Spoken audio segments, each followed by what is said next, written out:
Physics has two theories of the universe, and they cannot both be right. Not in some careful, technical, heavily footnoted way, in the way that two witnesses telling incompatible stories cannot both be right. One of them describes everything small, and it has been confirmed to 1 part in a trillion. The other describes everything large, and it has passed every test devised in 100 years. Now put them side by side and ask the simplest question available. How much energy is in empty space? The space between your hand and whatever your hand is resting on. And the answer they give together is wrong by a factor of 10 followed by 120 zeros. There are only about 10 followed by 80 zeros atoms in the entire observable universe. That is not a theory that needs adjusting. That is a theory being told, in the largest possible font, that it is asking the question wrong, and it is only one of 10 places where physics currently contradicts itself. Tonight we're counting all 10 of them down, from 10 to 1, and I will tell you now that 6 of them are still unsolved. Get comfortable. If you're the kind of person who finds an honest unsolved problem more interesting than a confident answer, a quick like and subscribe helps this channel reach more curious minds like you. Because by the end of tonight, the empty space between your hand and the wall it is resting on will be the least understood thing in the room. Now, let's gently drift into this. There is a word that gets used very loosely in ordinary conversation and used very precisely in physics, and the gap between those two uses is where this entire night is going to live. The word is paradox. In everyday speech, a paradox is anything mildly surprising. A restaurant that is always empty because it is too popular. A person who is late to everything except the things that do not matter. We use the word to mean a pleasant little knot, something that makes you tilt your head for a second and then move on. In physics, it means something much narrower and much more dangerous. A paradox in physics is a place where two things we have very good reason to believe cannot both be true, and where nobody has yet worked out which one to give up. That is a different animal entirely from a mystery. A mystery is a gap in what we know. What is dark matter made of? How did life begin? What is inside a neutron star?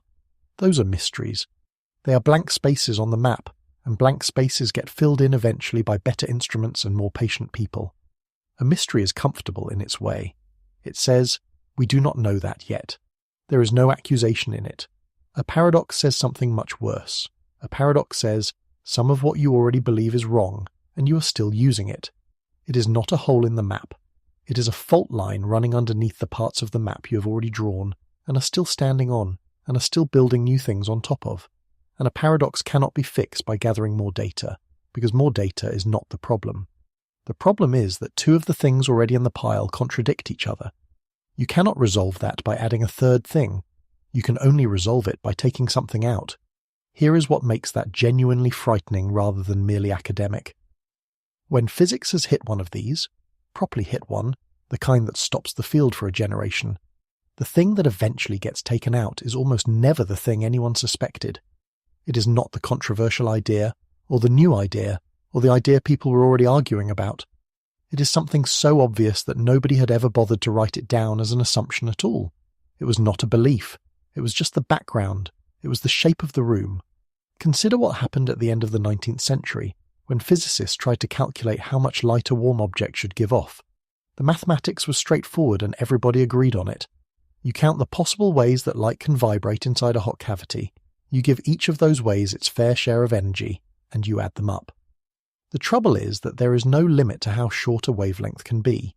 So there is no limit to how many ways there are, so the total comes out infinite. A warm cup of tea, according to the best physics of 1899, should be radiating an infinite amount of energy at you right now. It should have already killed everyone in the room. They called it the ultraviolet catastrophe, and it was not a mystery. Nothing was missing. Every step in the calculation was one that everybody accepted. It was a contradiction sitting inside physics, and it sat there being embarrassing until 1900, when Max Planck found the only way out, which was to delete a sentence nobody had ever thought to question. The sentence was, energy comes in any amount you like. Planck proposed that it does not. Energy comes in discrete lumps, and the lumps for very short wavelengths are so large that there is not enough heat available to make even one of them, so those vibrations simply do not happen, and the infinity vanishes. Nobody had ever argued about whether energy was continuous. It was not a position.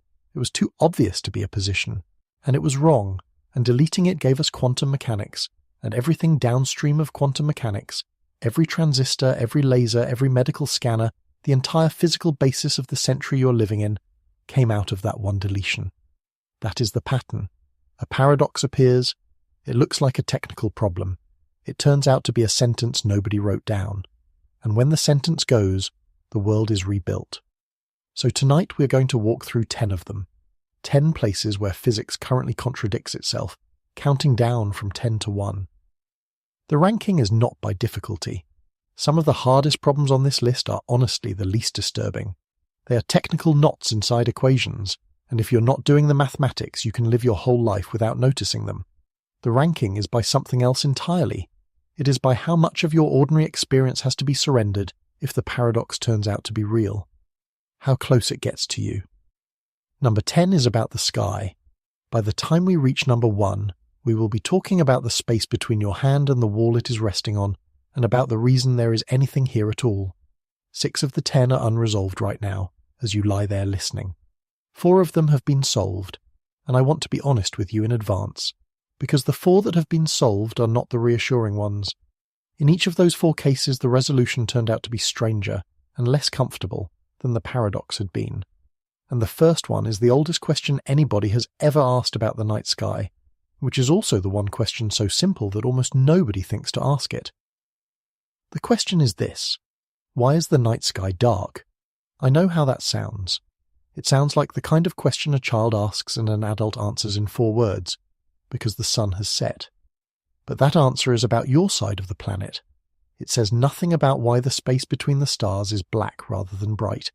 And if you follow that thread carefully, you arrive at one of the oldest and cleanest paradoxes in the history of science, and at a conclusion about the entire universe that you can verify with your own eyes from a back garden. Start with the picture that most of human history took for granted.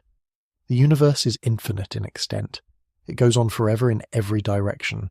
It has always existed and always will. And it is filled, more or less evenly on the larger scales, with stars. Every part of that picture felt like the humble, modest, unarrogant thing to believe. A universe with an edge raises the question of what is past the edge.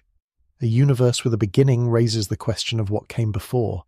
Infinite and eternal was the assumption that required the fewest special claims. It was not a theory anybody defended. It was the background. Now hold that picture and look up. Pick any direction at all. Draw a straight line from your eye out into space. In an infinite universe uniformly filled with stars, what happens to that line? It travels. Maybe it misses everything nearby. Maybe it slips past the local stars, out through the plane of the galaxy, across the gap to the next galaxy, through that one too. But it keeps going, forever, through an endless field of stars, and sooner or later, it must, there is no way for it to avoid this, that line lands on the surface of a star. Now do it again with a slightly different direction. Same result. And again. Every single line of sight, without exception, must eventually terminate on a stellar surface. There are no gaps, because a gap would require a direction in which there are no stars at all out to infinity. And in a uniformly filled infinite universe there is no such direction. If every line of sight ends on a star, then every point in your field of view is the surface of a star. The whole sky should be as bright as the sun. Now, there is an objection that comes to mind immediately, and it is worth taking seriously because it is the objection everybody has, and it does not work. The distant stars are further away, so they are dimmer. Surely the far-off ones contribute almost nothing? The arithmetic here is exact, and it is the reason the paradox has teeth. A star's apparent brightness falls off as one divided by the distance squared. Double the distance, quarter the brightness. That much is right. But now count the stars. Take a thin shell of space at some distance from you. Imagine a soap bubble with you at the centre. As you go further out, the surface area of that bubble grows as the distance squared. Double the distance, 4 times the area, 4 times as many stars in the shell. One effect divides by distance squared. The other multiplies by distance squared. They cancel. Exactly. Perfectly. Every concentric shell of the universe, no matter how far away, delivers precisely the same total amount of light to your eye as every other shell. And in an infinite universe there is an infinite number of shells. Infinite shells, each contributing an equal amount. The sum does not converge, The sky is not merely bright, it is unbounded. Let me put you inside that for a moment. You're lying on your back on dry grass at midnight. The air is cool. The sky above you is the sky Olbers's universe requires, and it does not look like what you know. There is no black. There is no gap between one star and the next, because there is no next. The stars are not scattered points anymore. They have run together into a single continuous surface, a seamless ceiling of fire from horizon to horizon. It is not brilliant in the way a floodlight is brilliant. It is the surface of the sun in every direction you can turn your head, at midnight, forever. Your hands do not cast shadows on the grass because a shadow needs somewhere darker to point, and there is nowhere darker. The grass is not green. Nothing has a colour because everything is lit past the point where colour survives. There is no such thing as night on this world, and there never was, and there never will be. And this is what physics said the sky should look like for 200 years, and every human being who has ever lived has looked up and seen the opposite. Let the fire drain away, and let the black come back. The blackness is the anomaly. That is the thing to hold on to. The dark sky is not the default state that needs no explanation. The dark sky is the strange result, and it is telling you something about the universe that no telescope was required to discover. People noticed. Johannes Kepler saw the problem in 1610 and drew exactly the right conclusion from it, which was that the universe of stars cannot be infinite. Edmund Halley worked on it in the 1720s. Jean-Philippe de Chezot took it up in the 1740s and proposed a solution that felt obvious. There must be something out there absorbing the light. Dust, gas, some thin medium between the stars soaking up the excess before it reaches us. Heinrich Wilhelm Olbers restated the whole problem in 1823, which is why it carries his name, and he proposed the same absorbing medium, and that answer is beautifully, instructively wrong. Here is why. If the dust is absorbing starlight, it is taking in energy. Energy that goes into an object and does not come out has to go somewhere, and where it goes is into heat. The dust warms up, and a warm object radiates. Give it enough time, and in an eternal universe you have infinite time, and the dust reaches thermal equilibrium with the starlight falling on it, which means it is emitting exactly as much as it absorbs, which means it is glowing just as brightly as the stars it was supposed to be hiding. You cannot hide light in an eternal universe. There is nowhere to put it. Every screen you erect eventually becomes a lamp. The first person to write down the correct answer was not a physicist. He was a poet, and he was dying, and almost nobody read the thing he wrote it in. In 1848, a year before his death, Edgar Allan Poe published a long prose poem called Eureka. It is a strange and sprawling piece of work, part cosmology and part metaphysics, and much of it is wrong. But there is a passage in it where Poe takes on the dark sky directly, and says that the only way to account for the voids our telescopes find in countless directions is to suppose that the distance to the invisible background is so immense that no ray from it has yet been able to reach us at all. No ray has yet been able to reach us at all. Read that again with modern eyes. Poe is saying that light takes time to travel, that the universe has a finite age, and that therefore there is a horizon beyond which light simply has not arrived. He wrote that in 1848. Special relativity was 57 years away. The measurement of cosmic expansion was 80 years away. A man with no telescope, no mathematics to speak of, and no formal training, reasoned his way to the structure of the answer from the plain fact that the sky is dark.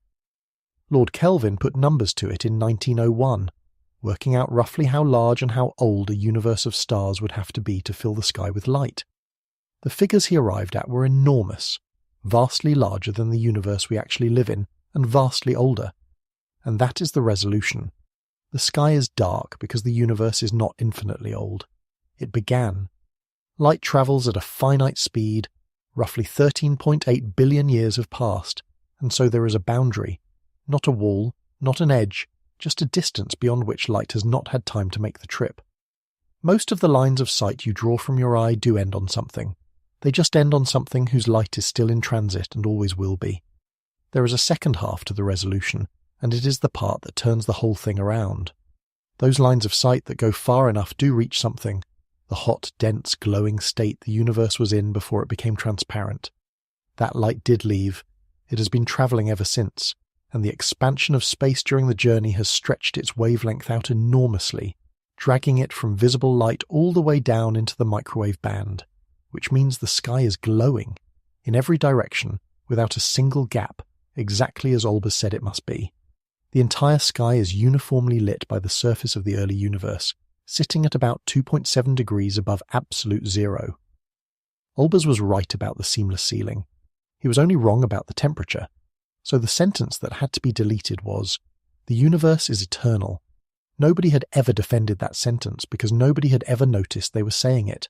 And there it was, refuted every single night, in the plainest possible way, above the head of every person who ever lived. That is number 10, and it is the gentlest one on this list because it is over.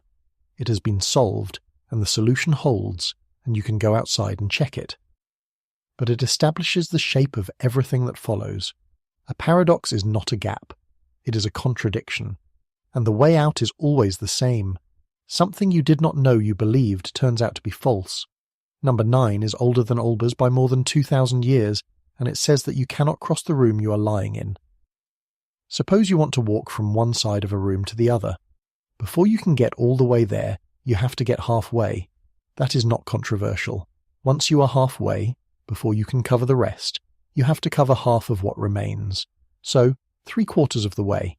Then half of what is left after that. Then half of that. The list of things you must accomplish in order before you arrive is infinite. Not very long. Infinite. There is no final item on it, because for any position short of the wall there is always another halving to do. An infinite number of tasks cannot be completed in a finite amount of time. Therefore you cannot cross the room.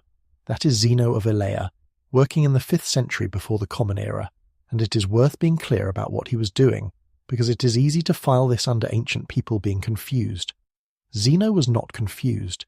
He was a student of Parmenides, who held that change and motion are illusions and that reality is a single unchanging whole, and Zeno's paradoxes were built as a defense of that position. Their job was to show that the common-sense view of motion, taken seriously and pushed hard, produces nonsense. He produced a set of them. There is the dichotomy, which is the one I just gave you. There is Achilles and the tortoise, where the fastest runner in Greece can never overtake a tortoise with a head start, because by the time he reaches where the tortoise was, it has moved a little further, and by the time he covers that, it has moved again, and the number of catch-up stages is endless. And there is the arrow, which is the strangest and, as it turns out, the most modern of the three. Aristotle wrote them down in order to dismiss them, which is the reason we still have them. He did not manage the dismissal. Neither did anyone else for about 2,200 years. The answer that most people are given, if they are given one at all, involves a piece of mathematics that did not exist in Zeno's time. It goes like this. Yes, there are infinitely many subjourneys, but they are not all the same size. Each one takes half as long as the one before, and if you add up an infinite number of terms where each is half the previous one, a half, plus a quarter, plus an eighth, plus a 16th, and onwards forever, the sum does not run away to infinity. It converges. It comes out to exactly 1. Infinitely many terms, finite total. The room gets crossed. The infinite series is the number that shouldn't work, and it does, and it lets you walk across a room without thinking about it. That is genuinely correct as far as it goes, and it is the standard answer, and for most purposes it is where the conversation stops. But notice what the standard answer quietly assumes. It assumes that the halving can go on forever. It assumes that space and time are continuous, that between any 2 points, no matter how close, there is always another point, and that there is no smallest possible distance. The convergent series is a statement about the real numbers, and the real numbers have that property built in. Whether the universe does is a separate question, and it is a question physics has not answered. Here is where the answer gets uncomfortable. There is a scale called the Planck length, at which our two great theories stop being able to talk to each other. It is about 1.6 times 10 to the minus 35 meters. Numbers that small do not mean anything on their own, so let me anchor it. A proton is to the Planck length, roughly what the width of the observable Milky Way is to a proton. It is not small the way an atom is small. It is small in a way that has no comparison in ordinary life. At that scale, if you try to localize anything precisely enough to ask what is happening there, the energy required to do the localizing is enough to produce a black hole, and the question stops having an answer. General relativity says one thing about distance at that scale. Quantum mechanics says another, They do not agree, and nobody has a theory that reconciles them. Several serious attempts to build that theory, loop quantum gravity most explicitly, propose that space is not smooth at all, that it comes in indivisible units, the way matter comes in atoms, that there is a smallest possible interval, and asking about half of it is like asking for half a photon. If that is true, Zeno's regress does not go on forever. It stops. Not because of clever mathematics, but because the universe runs out of halves. And that would mean the smooth, continuous world you appear to move through. The world where you can always slide a little bit closer, where any distance can be subdivided, is a very good approximation to something that is actually built out of steps. Like a photograph that looks continuous until you get close enough to see the grain. Nobody has detected the grain. Searches have been run. Astronomers have looked at gamma-ray bursts billions of light-years away, checking whether photons of different energies arrive at slightly different times, which is what you would expect if space had a structure that light interacts with. So far, those searches have only tightened the limits. The grain, if it exists, is finer than we can currently see. So that is Zeno's first paradox, half answered. The mathematics handles the ancient version. The physical version, is space actually divisible without limit, is still open. Now the third one, the arrow. Zeno said, consider an arrow in flight, and consider it at one single instant of time. At that instant, the arrow occupies exactly one position in space, precisely equal to its own length. It is not moving to anywhere, because movement takes time and an instant has none. At that instant, the arrow is indistinguishable from an arrow at rest. Now, time is made of instants, and at every one of them, the arrow is at rest. A sum of moments of rest cannot produce motion. Therefore, the arrow does not move. For most of the last 2,000 years, this was treated as the weakest of the three. A word game about what it means to say something is moving at an instant, resolved by calculus and the notion of an instantaneous rate of change. And in classical physics, that is right. But in the 1970s, something appeared that made Zeno's arrow look considerably less like wordplay. In 1977, George Sudarshan and Baidyanath Misra published a result about unstable quantum systems, and they named it after Zeno deliberately. The claim was this: a quantum system that is observed frequently enough cannot change its state. The more often you look, the slower the transition goes, and in the limit of continuous observation, the transition stops entirely. The reason has to do with how quantum transitions build. When a system is sitting in one state and can move to another, the probability of finding it in the new state does not grow steadily from the very first instant. For very short intervals, it grows as the square of the elapsed time, which means that immediately after a measurement, the rate of change is essentially zero and has to build up. If you measure again before it has built, you collapse the system back into the state you found it in, and the clock resets. Do that often enough, and the system never gets anywhere. It is the watched pot, made literal and made rigorous, and then it was measured. The experiment was done at the National Institute of Standards and Technology in Boulder, Colorado, by Wayne Itano, Daniel Heinzen, John Bollinger, and David Wineland, and published in Physical Review A, Volume 41, pages 2295 to 2300, on the 1st of March 1990. The setup was about 5,000 beryllium ions, held in place by electric and magnetic fields in what is called a penning trap, and cooled with lasers until they were barely moving. Two of the hyperfine sublevels of the ion's ground state served as the before and after. A radio frequency field was applied to drive the ions from one to the other, a transition that, left alone, proceeds at a perfectly predictable rate. Then, while the radio field was running, they fired short pulses of laser light at the ions. Each pulse constituted a measurement. It asked the ions which state they were in and got an answer, and as they increased the rate of those pulses, the transition rate fell. Not because the laser was disturbing the ions mechanically in some crude way. The numbers matched the quantum Zeno prediction quantitatively. More looking, less changing, exactly as Sudarshan and Misra had said. There is a version of this effect that is stranger still, called the anti-Zeno effect, where measurement at certain rates accelerates the decay instead of suppressing it. Both are real. Both have been seen in the laboratory. I want to be careful here, because this is a place where popular accounts overreach badly. The quantum Zeno effect does not mean that a person staring at something can freeze it. The measurement is a physical interaction, laser light hitting ions, not an act of attention. There is nothing here about consciousness, but strip the overreach away and what remains is still remarkable. Whether a quantum system changes depends on how often it is interrogated. Observation is not a neutral act of reading off a value that was sitting there anyway. It participates, it changes the outcome, and in the limit, it can hold a system still. Zeno said that a thing captured at an instant is not moving. He meant it as a reduction to absurdity. 2,500 years later, in a trap full of beryllium in Colorado, it turned out that if you capture a quantum system at enough instants in a row, it genuinely does not move. So the sentence that may still need deleting here is, space can always be divided again. Number 8 leaves the laboratory entirely, and it is the only paradox on this list that is about the ground you are lying above rather than about anything in deep space. It says that this planet should have been frozen solid for its first 2 billion years, and it was not, and we still cannot fully explain why. Stellar physics is one of the parts of science that works best. We understand what is happening inside stars with a confidence that is almost boring. We can predict how long a star of a given mass will live, what colour it will be, how it will end, and, this is the part that matters tonight, how its brightness will change over its lifetime, and what it says about our sun is not in dispute. The sun was substantially dimmer when it was young. About 4 billion years ago it was putting out roughly 70% of the light and heat it produces now. It has been brightening, slowly and steadily, ever since, and it will keep brightening. The mechanism is simple enough to state in a sentence. Inside the core, hydrogen is being fused into helium. 4 hydrogen nuclei go in, 1 helium nucleus comes out, and helium is heavier per particle than the hydrogen it replaced.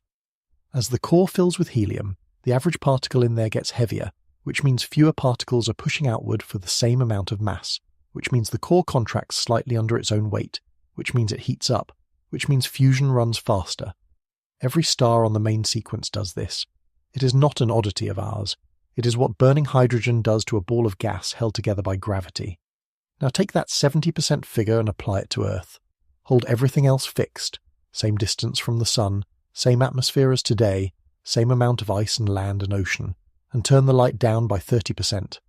The planet does not cool by 30%. It cools past a threshold and then the feedback takes over. Ice reflects sunlight.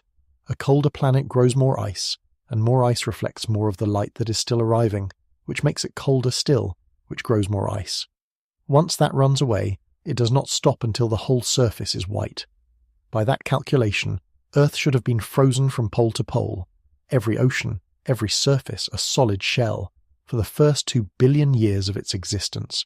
It should have thawed only somewhere around 2 billion years ago, when the sun finally got bright enough to break the ice. The geological record says the opposite, and it says it loudly. There are sedimentary rocks from more than 3.5 billion years ago that could only have formed under standing liquid water. There are pillow basalts, the distinctive rounded shapes that lava makes when it erupts underwater, and the outside skins over instantly, from the same era. And there are zircon crystals from the Jack Hills in Western Australia, tiny and almost indestructible, whose oxygen isotope ratios indicate that they formed in the presence of liquid water at the surface, as far back as roughly 4.4 billion years ago. That is within about 150 million years of the planet's formation. Not damp, not marginal. Oceans, and in them, before very long, life. Carl Sagan and George Mullen laid this out formally in the journal Science in 1972, and it has been called the faint young sun paradox ever since. 2 independent, well-established bodies of evidence, stellar structure on one side, field geology on the other, flatly contradict each other, and neither side can be quietly adjusted to accommodate the other. The luminosity figure is not an estimate from the rocks. It comes from the physics of the sun itself. The water is not an inference from a model. It is in the rock, in the isotopes, in the shape of the lava. Let me put you there for a minute, because the contradiction is easier to feel than to state. You are standing on the shore of an ocean 3.5 billion years ago. The first thing you notice is the sun. It is smaller than the one you know, and paler, less a lamp than a coin, hanging in a sky that is not blue but a hazy orange-brown, because there is essentially no free oxygen in this air, and the chemistry that makes our sky blue is not running yet. The light on your hands is thin.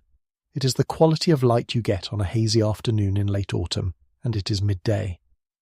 By everything I have just told you, you should be standing on ice. You are not. There is water at your feet, moving, catching that weak light, and it is warm, genuinely warm, warmer in places than the tropics of the world you came from. There is no ice anywhere on this planet. There are no polar caps. The air is thick and heavy and would kill you in minutes, and it is holding in heat with an efficiency that our atmosphere cannot approach. Out in the shallows there are low layered mounds of sediment being built, very slowly, by something alive. The sun is too dim. The water is liquid. Both of those are true, and you are standing between them. The leading explanation is a much stronger greenhouse effect. Early Earth's atmosphere had vastly more carbon dioxide than ours, and probably a significant amount of methane produced by early microbial life, and those gases trap heat far more effectively than the mixture we have now. A thick enough blanket compensates for a weaker fire. There is also a contribution from albedo. With less continental land above water, and fewer of the airborne particles that seed cloud formation, early Earth was a darker planet, absorbing more of the light it did receive rather than bouncing it away. That is a real answer, and it is very probably a large part of the truth. The problem is that it does not close cleanly. The trouble comes from the rocks again. Ancient soils, paleosols, and the banded iron formations that record the chemistry of early oceans put constraints on how much carbon dioxide was actually in the air at various points, particularly around 2.2 to 2.8 billion years ago. And several of those constraints come in below what the simplest greenhouse fix requires. You need more carbon dioxide to keep the planet warm than the minerals appear willing to allow. 50 years of work has narrowed the gap. Better methane chemistry, revised cloud modelling, reconsidered nitrogen pressure broadening. Each has moved the numbers. The gap has not closed. What has emerged instead is a deeper and more interesting answer, and it is the reason this paradox is on a list about scary things. Earth appears to have a thermostat. It is called the silicate weathering feedback, and it works like this. Carbon dioxide in the air dissolves in rainwater to form a weak acid. That acid chemically attacks exposed silicate rock, and the products wash into the ocean, where they eventually become carbonate rock on the seafloor, locking the carbon away. The rate of that reaction depends on temperature.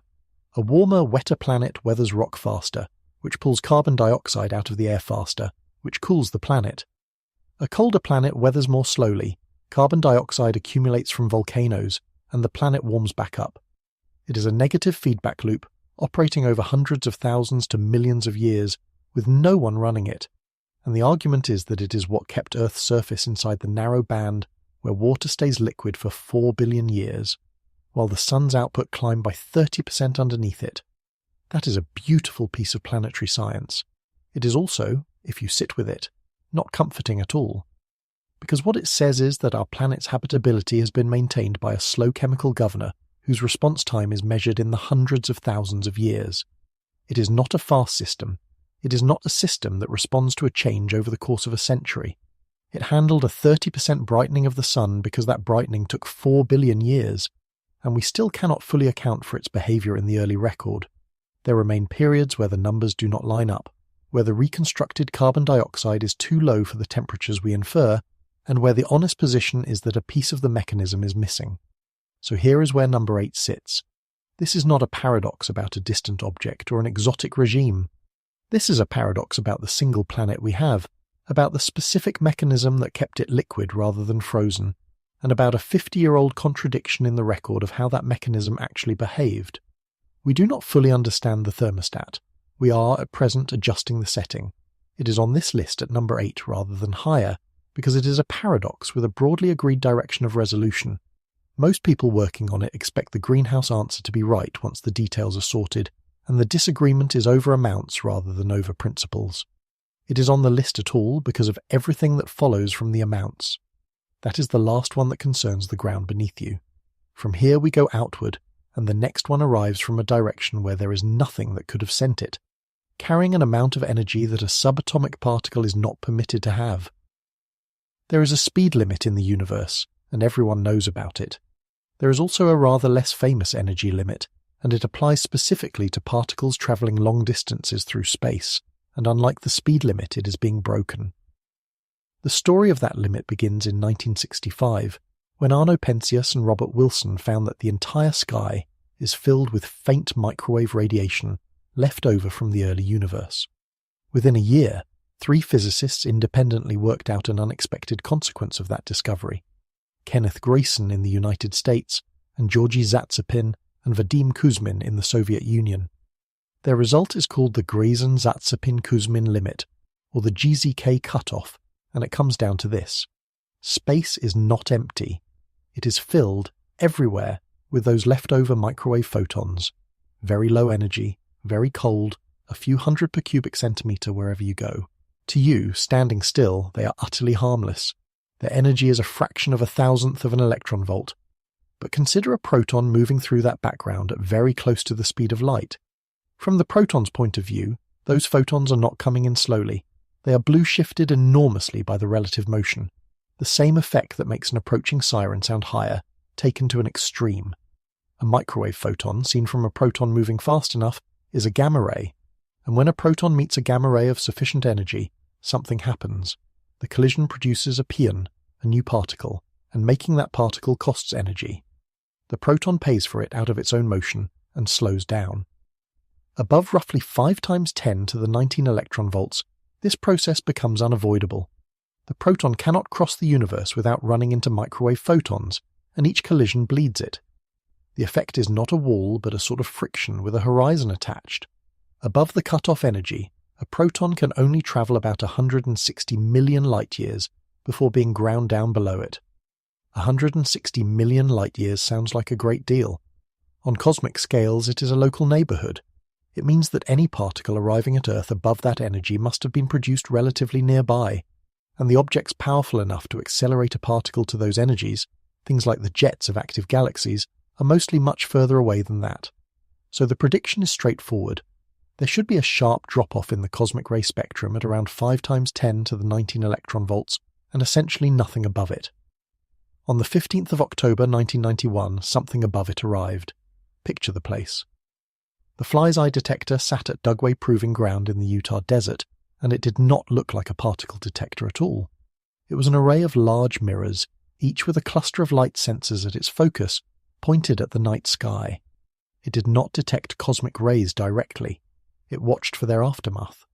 When a high-energy particle hits the top of the atmosphere, it does not simply punch through. It shatters into a cascade, a shower of secondary particles that multiply as they descend, and as those particles sweep down through the air they excite nitrogen molecules, which give off a faint flicker of ultraviolet light. From the ground it is invisible to the eye. To a large mirror on a clear, dry, moonless desert night, it is a brief streak of ultraviolet drawn down through the upper atmosphere, and from the shape and brightness of that streak you can reconstruct what hit. That night the desert is cold and the air is very dry, which is the whole reason the instrument is there. The mirrors stare upward at nothing in particular for hours, and then a track goes across the field of view that is far brighter and far longer than anything the instrument was built to expect. The reconstruction is run. The number that comes out is 3.2 times 10 to the 20 electron volts, 320 exa-electron volts, roughly 6 times the GZK cutoff, higher than anything that had ever been recorded by a wide margin, and the team does not publish. They sit on it. They sit on it for more than a year, going back through the calibration, the geometry, the atmospheric modelling, looking for the error, because the alternative is to stand up in front of the field and announce a number that everybody knows is not allowed. It was 1993 before it went into print, and only because they could not make it go away. Let me give you the number in a form that means something. 3.2 times 10 to the 20 electron volts is, in everyday units, about 50 joules. 50 joules is the kinetic energy of a well-hit tennis ball or a briskly thrown baseball. It is an amount of energy you could produce with your arm. Now put all of that into a single proton, one subatomic particle, a thing so small that a grain of sand contains more of them than there are stars in the observable universe. Arriving with the wallop of a thrown ball, its speed was within about 1 part in 10 to the 24 of the speed of light. To put that in perspective, if that particle had raced a beam of light across the entire width of our galaxy, 100,000 light-years, it would have crossed the finish line a fraction of a millimetre behind.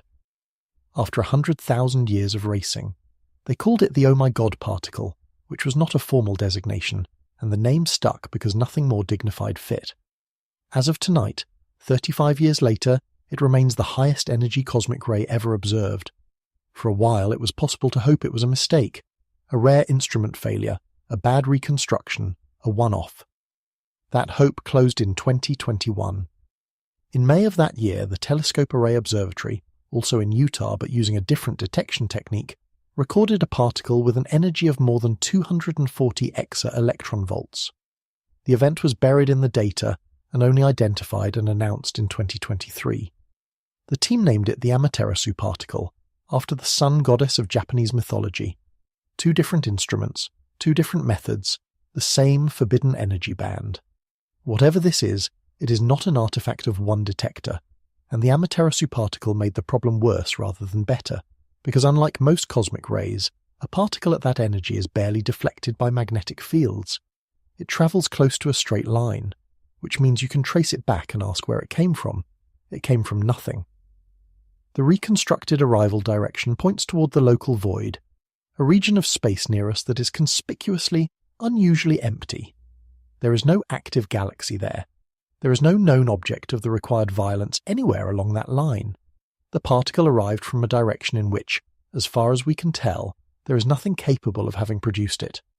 There is a related difficulty that makes the whole picture harder, and it is about where any of these particles come from at all. Accelerating a proton to 320 electron volts is not a small engineering problem.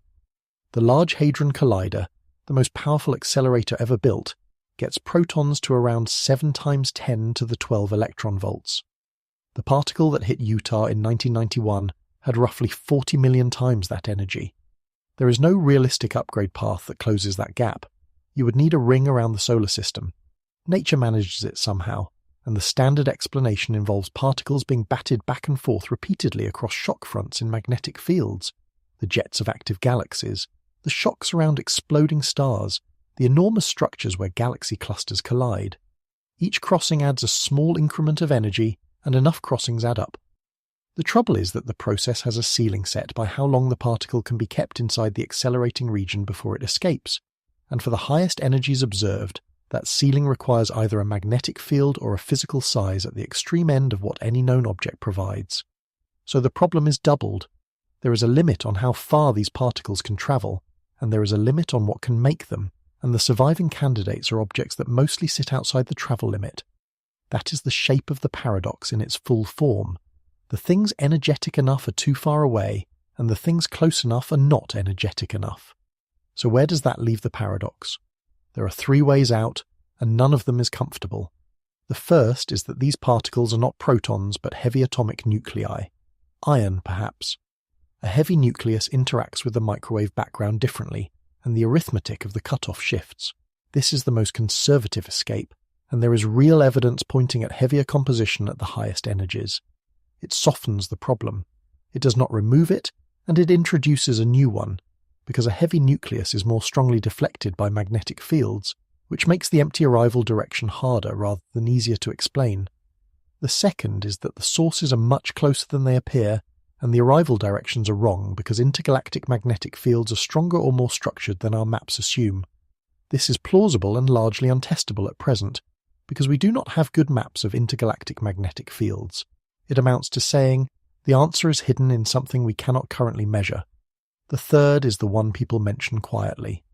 Lorentz invariance, the principle that the laws of physics are the same for all observers in uniform motion, the foundation stone that special relativity is built on, and that every subsequent theory has inherited, might not be exactly true.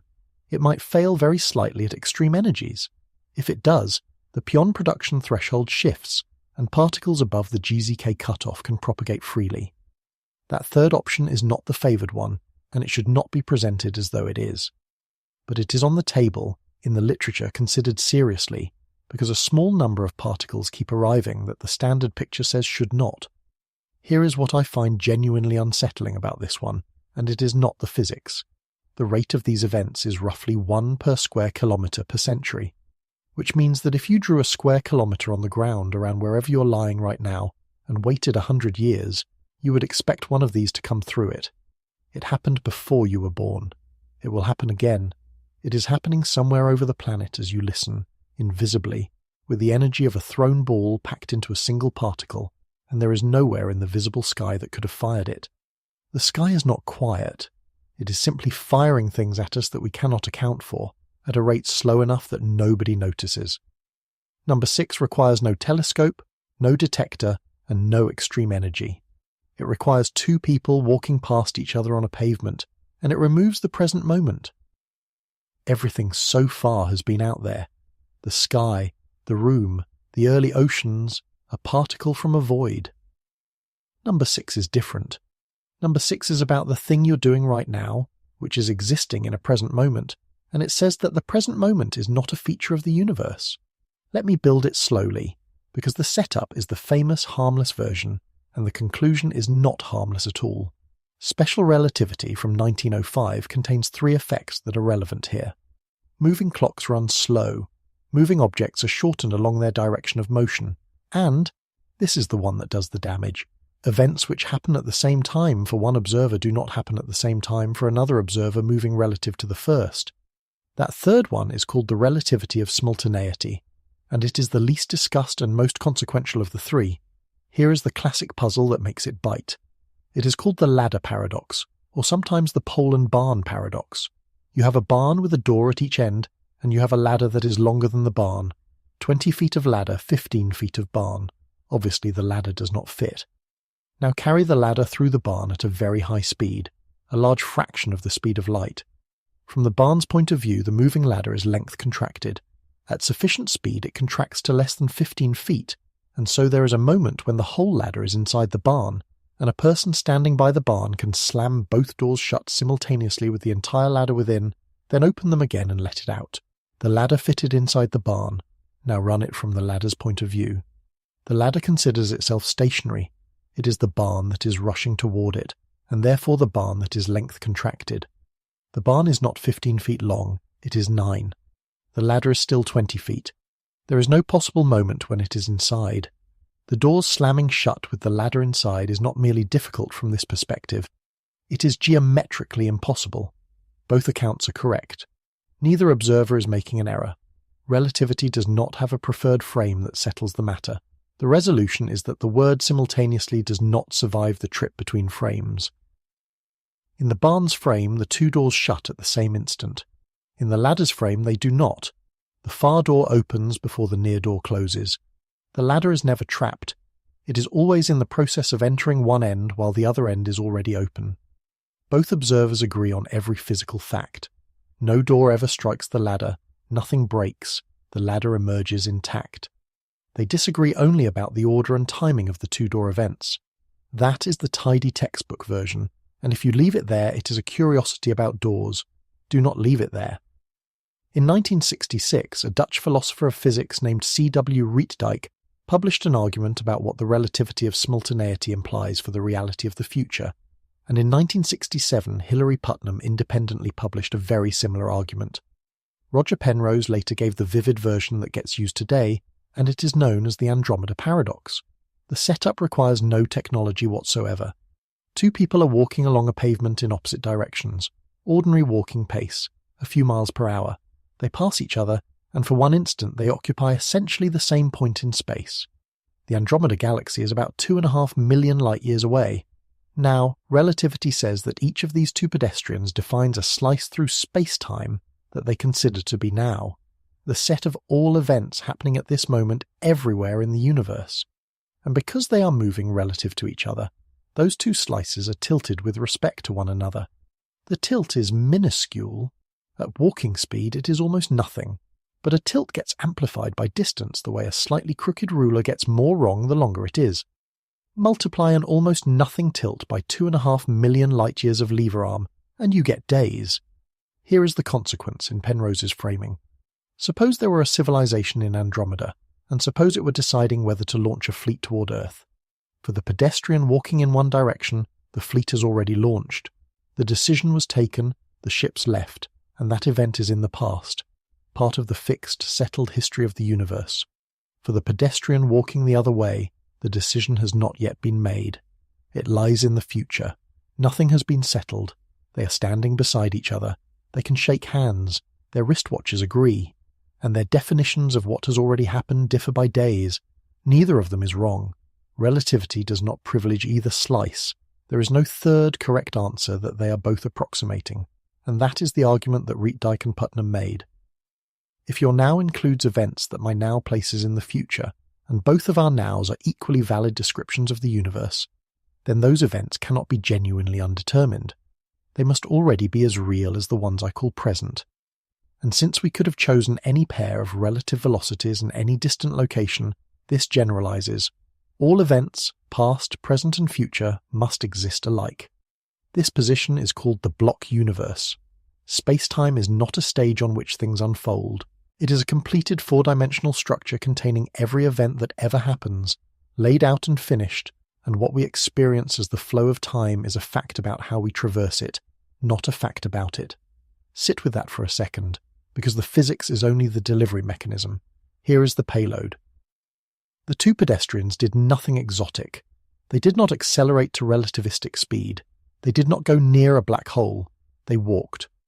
One of them was going to the shop and one of them was coming back from it, and that alone was sufficient to change which events in the universe had already happened, which means the single most basic feature of your experience, that there is one present moment, that it is shared, that it is moving forward, that the past is fixed and the future is open, is not something physics supports.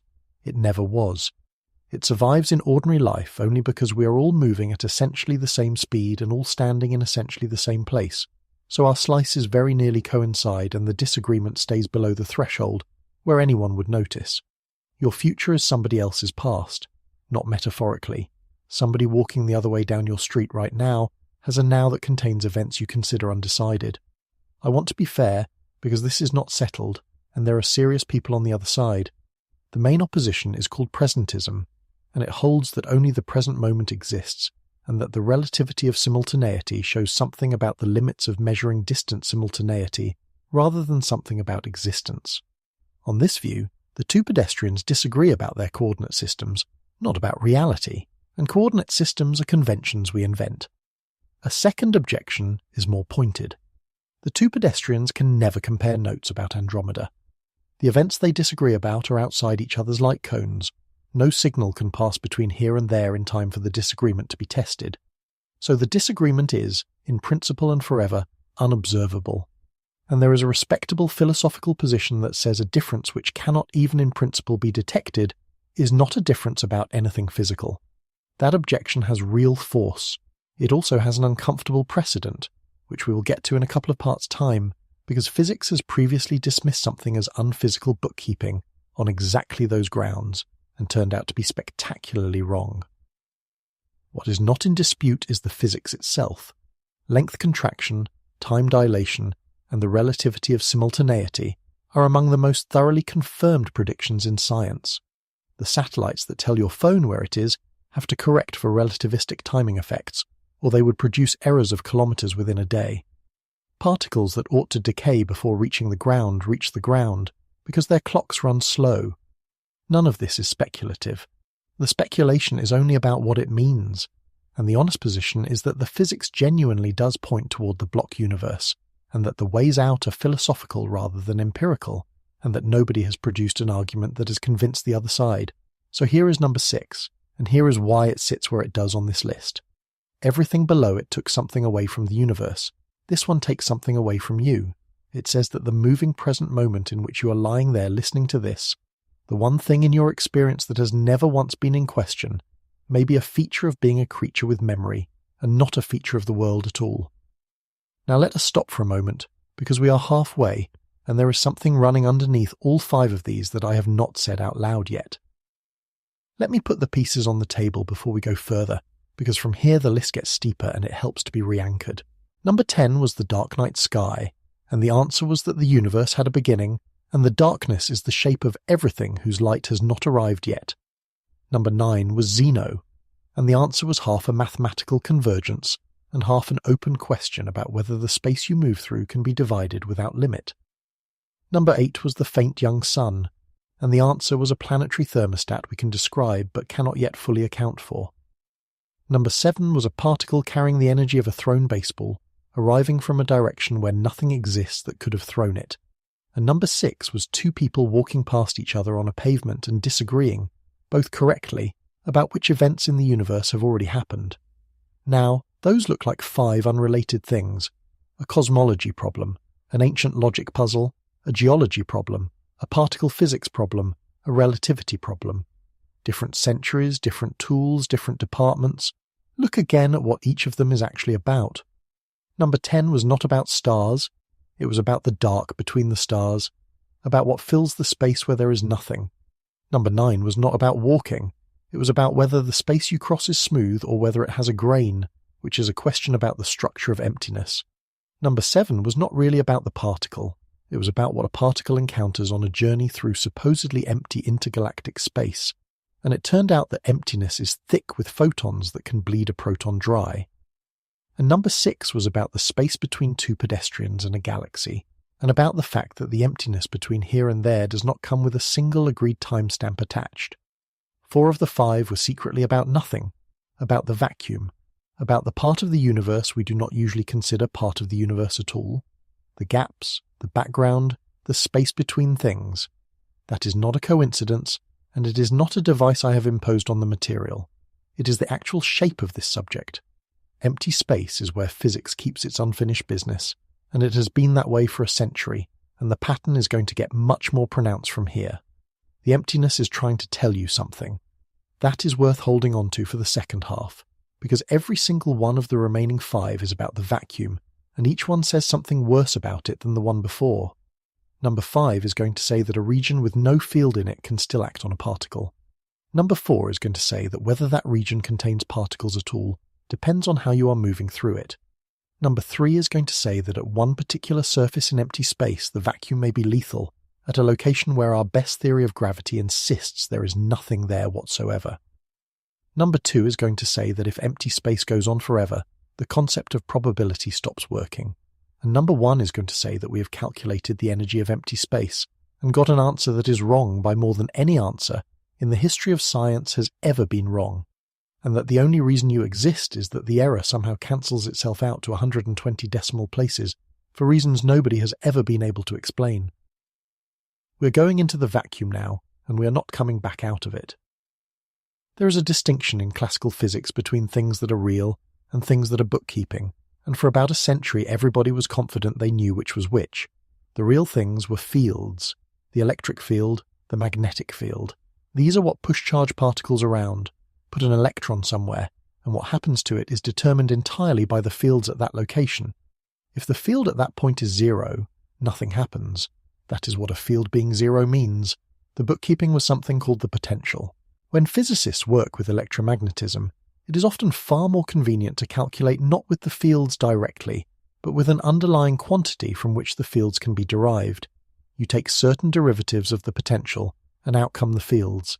This is a labour-saving device of enormous power, and it is used constantly. But everyone was clear that the potential was not real, and they had a very good reason for saying so. You can change the potential in certain specific ways, add a constant or perform a more elaborate transformation, and every field you derive from it comes out exactly the same. Every measurable quantity is unchanged. If you can alter something freely without altering any observable consequence, then it is not a physical thing. It is a coordinate choice, scaffolding, convenient fiction. That reasoning is clean, it is careful, and it is wrong. In 1959, Yakira Haronoff and David Bohm published a paper pointing out that quantum mechanics does not agree. Their proposal was a thought experiment of unusual precision, and it goes like this. Take a solenoid, a long, thin, tightly wound coil of wire. Run a current through it. The magnetic field is confined almost entirely inside the coil. Outside the solenoid, in the space surrounding it, the magnetic field is genuinely 0. Not small, 0. Now take a beam of electrons and split it in 2, sending one half around the left of the solenoid and the other half around the right. Neither half enters the solenoid. Neither half ever encounters a magnetic field, because outside the coil there is no magnetic field to encounter. Then bring the 2 halves back together and let them interfere, producing the familiar pattern of bright and dark bands. Classically, nothing should depend on the current in the solenoid. The electrons never went anywhere near a field. Aharonoff and Bohm calculated that the interference pattern shifts, and that the size of the shift depends on the magnetic flux enclosed inside the solenoid. The very thing the electrons never touched, never approached, never had any local interaction with whatsoever. The reason is that the potential, unlike the field, is not zero outside the solenoid. It cannot be made zero everywhere outside, no matter how you arrange things. And in quantum mechanics, an electron does not merely respond to forces, it carries a phase, a kind of internal clock, and that phase accumulates along the path it takes, and what it accumulates depends on the potential along the path, not on the field. Two paths, two different accumulated phases, one shifted interference pattern. The prediction was not entirely new as it happens. Werner Ehrenberg and Raymond Seide had derived essentially the same result in 1949 in a paper about electron optics, and it went completely unnoticed. It took the framing that Aharonov and Bohm gave it. This is not a technical curiosity, this is a statement about what is real for the field to sit up. The reaction was resistance, and the resistance was reasonable. What was being proposed sounded like action at a distance, which physics had spent 2 centuries getting rid of. It sounded like an electron responding to something happening somewhere it was not. Robert Chambers ran the first experiment in 1960, using a tiny magnetized iron whisker in place of a solenoid, and he saw the shift. And then the argument went on for 20 more years, because the objection was obvious and hard to eliminate. Magnetic field lines have to close on themselves, so field escaping from the ends of the whisker could be leaking out into the region where the electrons travel, and doing the work locally after all. The person who ended the argument was Akira Tonomura, working with colleagues at Hitachi in Japan in a series of experiments running from about 1982 to 1986. The design is worth describing because it is an object lesson in how you close a loophole properly. They did not use a straight solenoid. They used a toroid, a donut. In a donut-shaped magnet, the field lines run around the ring and close on themselves inside it, so there are no ends for the field to escape from. That alone was not considered good enough. They then coated the entire toroid in a shell of superconducting niobium and cooled it below its transition temperature. A superconductor expels magnetic fields from its interior, the Meissner effect, so any residual field trying to get out was pushed back in by the shell. That was still not considered good enough. They then covered the whole assembly in copper, thick enough that no electron could penetrate the magnet itself and pick up a signal from inside, and then they sent electrons around it, on both sides, and looked at the interference. The shift was there, and it was quantized. It came in discrete steps tied to the amount of magnetic flux trapped in the ring, exactly as the theory required. There was no leakage, there was no local field, there was nothing at all where the electrons went, and the electrons responded to the amount of magnetism inside a ring they never entered. It is worth dwelling on the quality of that experiment for a moment, because there is something in it that goes beyond the physics. Tonomura and his colleagues were not trying to demonstrate an effect. The effect had already been demonstrated, as far as most people were concerned, 20 years earlier. What they were doing was systematically removing every remaining way for a skeptic to be right. The toroid removes the escaping field lines. The superconductor removes whatever residual field the toroid does not confine. The copper removes the possibility that an electron gets inside and picks up a local signal. Each layer answers one specific objection, and each layer is expensive, difficult, and adds nothing to the result if the previous layer was already sufficient. That is what closing a question actually looks like. Not a dramatic single measurement, but somebody spending 4 years methodically eliminating the ways they could be fooling themselves. The Aharonov-Bohm effect is now taught as a standard piece of quantum mechanics, reproduced routinely and used in practical devices. The superconducting interference detectors that measure the faintest magnetic fields, including the ones produced by activity in a human brain, depend on the same phase-around-a-loop physics. It went from a contested oddity to a working technology, and the bridge between those two states was built out of somebody's refusal to accept a result they already believed. So what actually happened here? What happened is that the thing everyone had dismissed as bookkeeping turned out to be the real object, and the thing everyone had called real turned out to be derived from it. The potential is not a calculational convenience. It is closer to the fundamental description of electromagnetism than the field is, and it is a strange kind of real, which is the part that makes this a paradox rather than a correction. The potential is not measurable at a point. You genuinely can change it at any given location without consequence. What is measurable is what an electron accumulates by going all the way around a loop. The physically meaningful quantity is a property of a closed path, not of any point along it. That is not how anything in classical physics works. Classically, you can always ask what is happening here, at this point, and get an answer, and the answer is enough to determine what a particle at that point will do. The Aharonov-Bohm effect says no. To know what will happen to the electron, it is not sufficient to know everything about every point on its journey. You have to know something about the region it enclosed but never visited. The world is not local in the way the field picture promised, and this one is on the list at number 5 rather than lower because of what was built on top of it. The mathematical structure underlying the Aharonov-Bohm effect is called a gauge field, and once physicists understood that the gauge structure of electromagnetism was physically real rather than a convenience, they had a template. The strong nuclear force was written in the same language, so was the weak force. The entire standard model of particle physics, the framework describing every known particle and every known force except gravity, the most successful predictive theory ever constructed, is a set of gauge theories. The whole edifice is built on the mathematics of a quantity that physicists had confidently classified as unreal because it could not be measured at a point. So the sentence deleted here was, only what can be measured locally is real. Keep that one in your pocket because we used a version of it a few minutes ago to try to dismiss the two pedestrians and their disagreement about Andromeda. The argument was that a difference nobody can ever detect is not a physical difference. That argument, applied to the potential, would have thrown away the foundation of modern particle physics. Number 4 takes the vacuum one step further.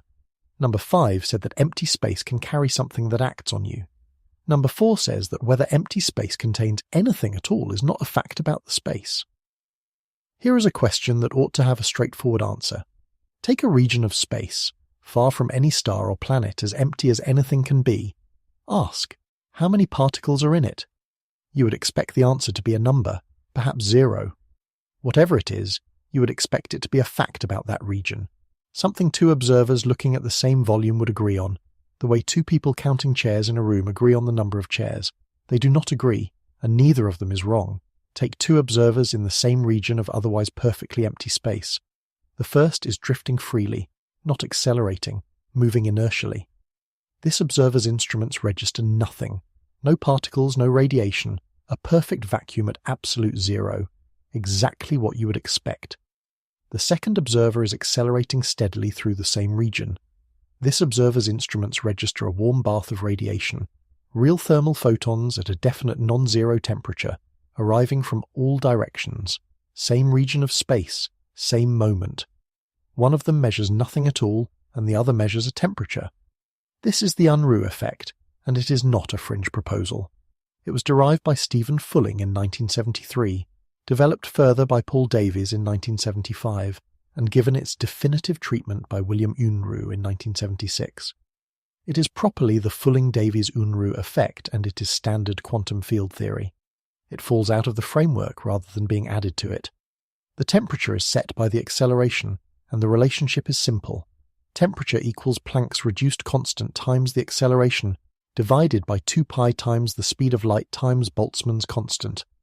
Everything in there except the acceleration is a constant of nature, so the temperature is just proportional to how hard you are accelerating. Now let me give you the constant of proportionality, because it explains immediately why you have never noticed this, and why nobody has yet measured it directly.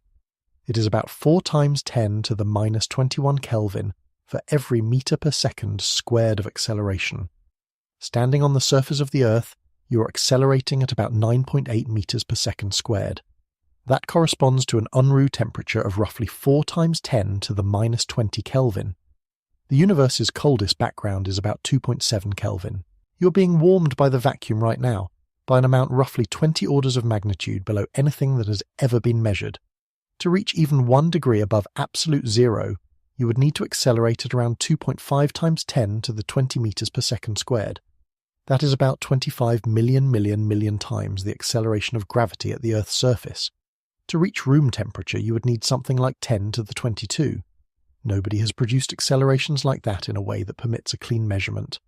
Proposals exist involving ultra-intense lasers, which can accelerate electrons violently over very short intervals, and there are analog systems and indirect signatures. The Sokolov-Chernoff depolarization of electrons circulating in storage rings has been interpreted as a related effect. But a direct detection, in vacuum, of an accelerating thermometer warming up has not been achieved. So why is this on a list of paradoxes rather than a list of speculations? Because you cannot reject it without rejecting a great deal else. The Unruh effect and Hawking radiation are mathematically very nearly the same calculation. The connection is a horizon. An observer accelerating steadily through flat space has a horizon behind them. This is not obvious, so let me make it concrete. If you accelerate continuously in one direction, forever, then there is a region behind you from which light can never catch up with you. You are always pulling away faster than the light can close the gap. That region is causally cut off from you permanently. It is a horizon in exactly the sense that a black hole's event horizon is a horizon, a surface beyond which signals cannot reach you. And Hawking's result of 1974 says that an observer hovering outside a black hole's horizon measures thermal radiation coming from it. Unruh's result says that an observer with an acceleration horizon measures thermal radiation too. It is the same physics.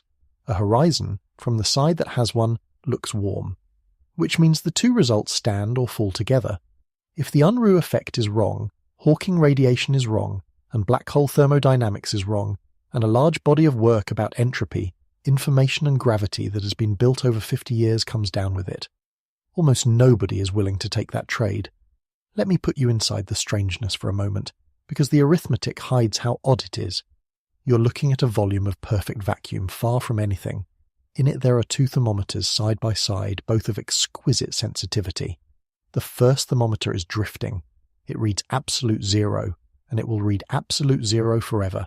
There is nothing there. It is not detecting a very small amount of something. It is detecting the absence of anything to detect.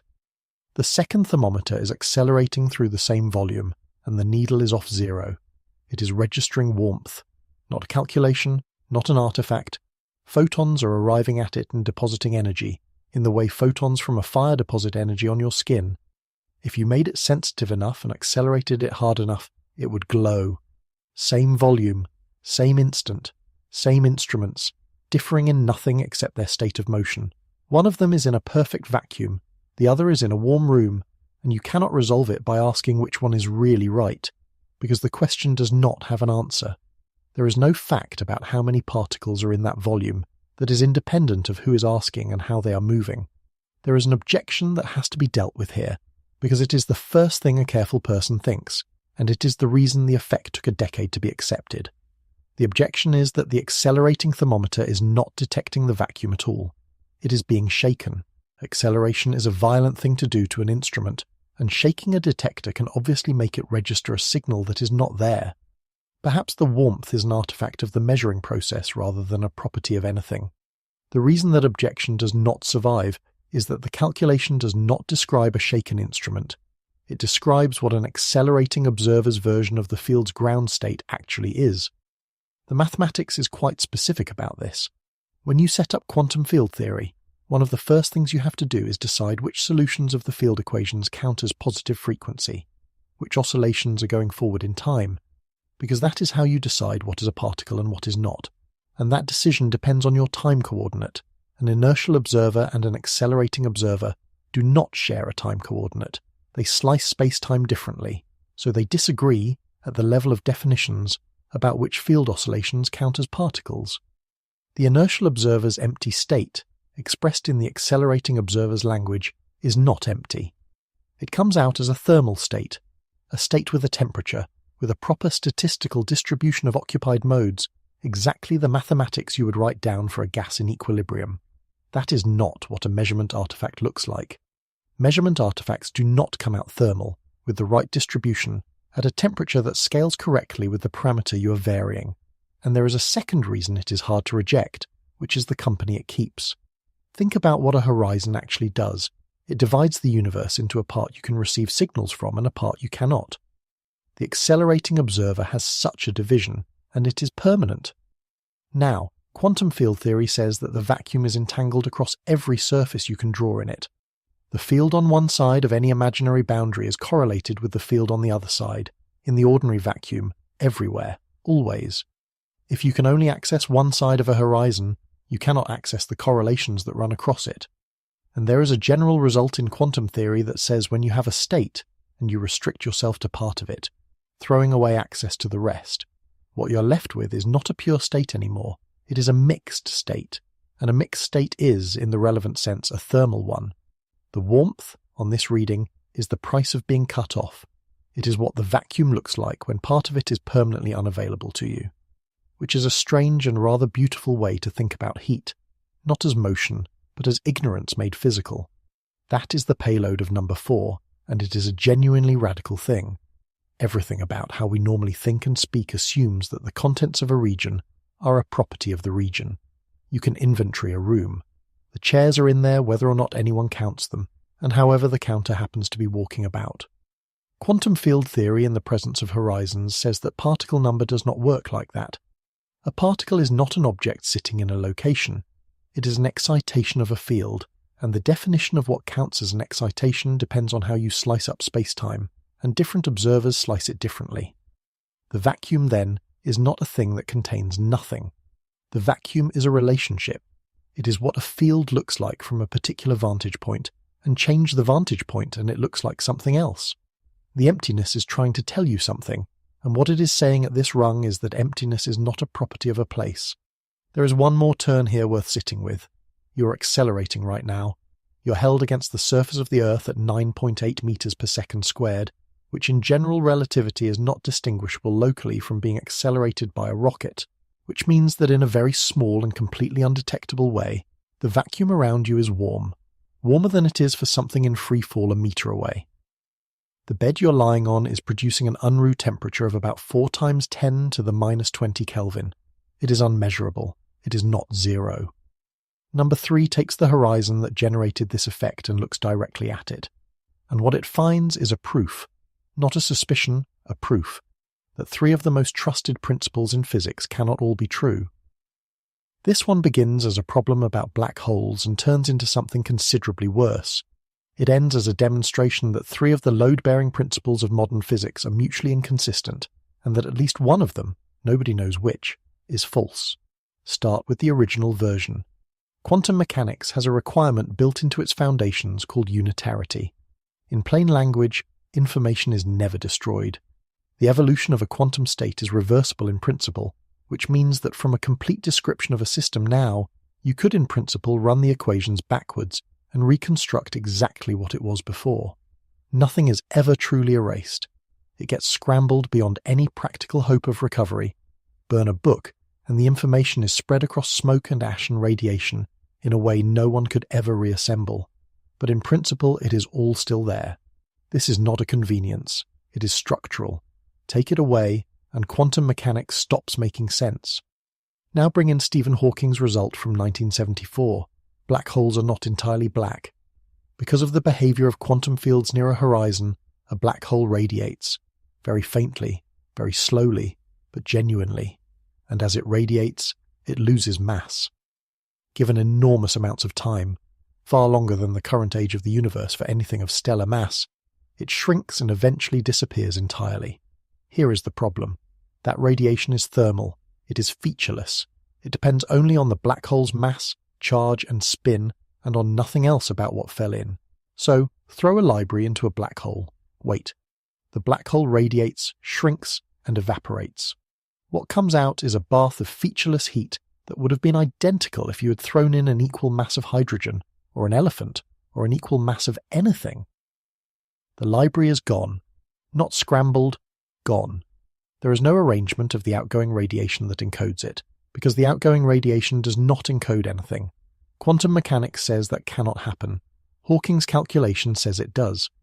Hawking himself argued for nearly 30 years that quantum mechanics would have to give way, that information really is destroyed, and that this is simply a feature of gravity that quantum theory would have to learn to live with. Most of the rest of the field disagreed, and in 2004 Hawking conceded a long-standing bet with John Preskill on the matter. The mainstream view now is that information does get out, that the radiation is not truly featureless, and that subtle correlations across the entire history of the emitted radiation carry the information in a form so diffuse that no local measurement would ever reveal it. Don Page worked out in 1993 what the mathematical signature of that would have to look like.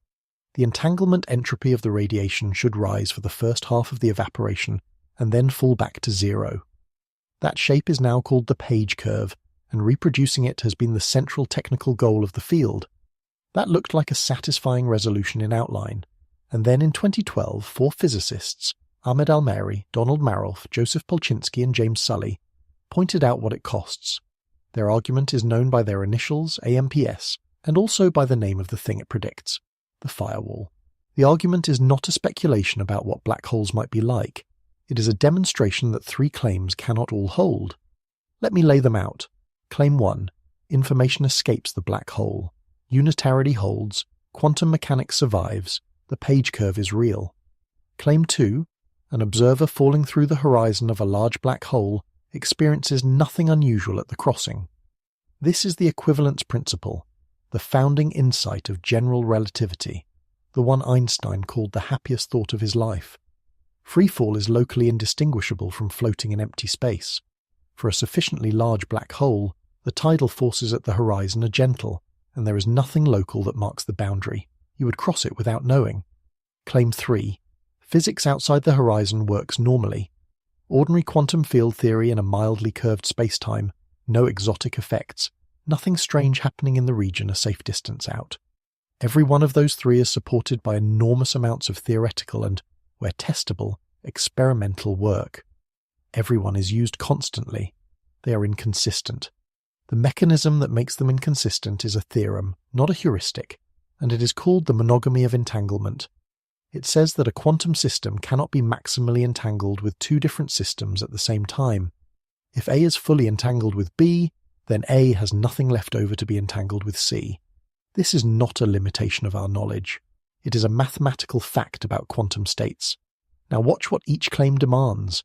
For information to escape, claim 1, the radiation coming out late in the evaporation has to be entangled with the radiation that came out early. That is precisely how the information gets encoded, in correlations across the whole emission history. Late quanta must be entangled with early quanta. For the horizon to feel like nothing, claim 2, the vacuum at the horizon has to be the ordinary smooth vacuum, and the ordinary vacuum has a specific structure. Pairs of field modes just inside and just outside are entangled with each other. That entanglement across the horizon is what makes the vacuum smooth. It is what makes there be nothing there. Take it away, and the vacuum is not empty anymore.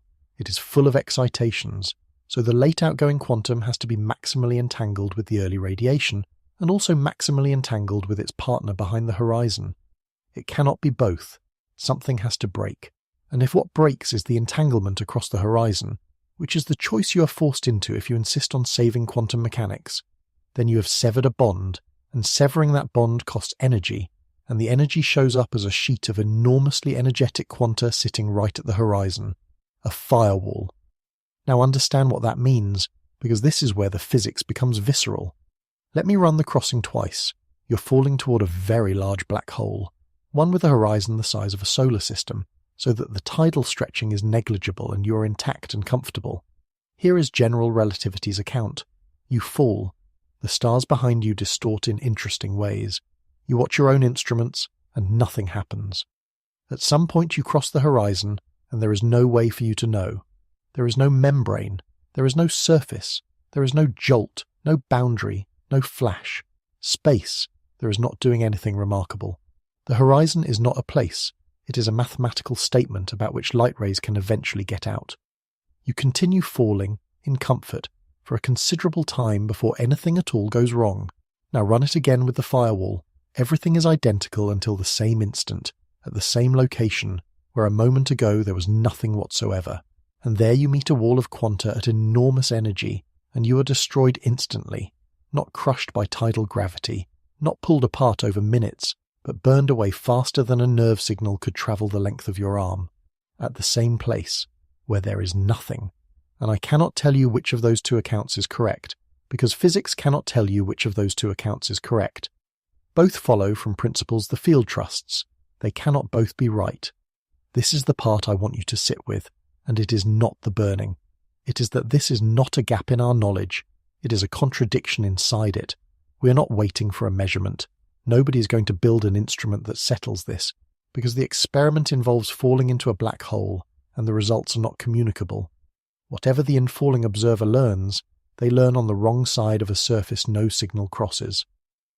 3 of the most trusted principles in physics were shown in 2012 to be mutually inconsistent, and the demonstration has stood. Since 2019 there has been real progress, and I want to be honest about both what it achieved and what it did not. Jeff Pennington, and separately Ahmed Almeri with Netta Engelhardt, Donald Marolf and Henry Maxfield, found a way to compute the entropy of Hawking radiation using techniques from semi-classical gravity, and the answer came out as the Page curve. That was a genuine achievement. Techniques called replica wormholes and quantum extremal islands produce, from gravity itself, exactly the shape that unitarity requires. It is the strongest evidence yet that information does escape. What those calculations have not done is explain how. There is no account in ordinary physical language of the mechanism by which information leaves. And critically, they have not settled what the infalling observer experiences. The firewall question is not closed. The trilemma has not been dissolved. We have obtained the right answer without obtaining an explanation, which is its own peculiar kind of unfinished. There have been attempts to have it both ways. Black hole complementarity, proposed by Leonard Susskind and others, argues that the outside observer and the infalling observer have irreconcilable descriptions, but that no single observer can ever detect the inconsistency. You cannot be in both places, and so no contradiction is ever experienced by anyone, which is either a deep insight about the observer dependence of physical facts, or a very sophisticated way of declining to answer, depending on who you ask. Notice, though, where that idea points. It points exactly where number 4 pointed. The Unruh effect said that whether a particle exists depends on the observer. Complementarity says that whether the information is inside or outside depends on the observer. 2 rungs in a row, arriving at the same suspicious place. So the sentence that may need deleting here is one of 3 and nobody knows which. Information is conserved, freefall feels like nothing, or space away from a horizon behaves normally. One of those is false. All 3 are in constant use. Number 2 does not involve black holes, or horizons, or anything exotic at all. Number 2 happens if space simply goes on forever, and what it breaks is not a principle of physics, it is arithmetic. Every prediction physics makes is a probability. That is not an admission of weakness, it is the structure of the discipline. This particle will most likely decay in this interval. This measurement will fall within this range with this confidence. This model is favoured over that one by this margin.